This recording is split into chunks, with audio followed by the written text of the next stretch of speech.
Okay. Mapantayon, may sa Avan, iti iliti paway, lugar ni Glenn Batuyong, na tinag manipod iti rangtay. Detalye ka dati na nakamata report ni Idol Lawrence manipod pa lang apo ditangay Hawa! IFM News. IFM News.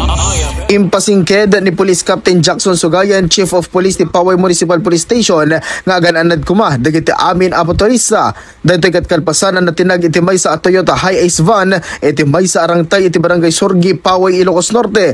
Naamuan at driver kat agtawid ti 40 ket 4, residente ti barangay Kabangaran iti nasa o nga ili. Basar ti report iti naili na pulisya ket agpapaabagatan na direksyon ti van ket ide na danon ng tirangtay ket naawanan daytoy iti kontrol ti manibela ket na itinag iti rangtay.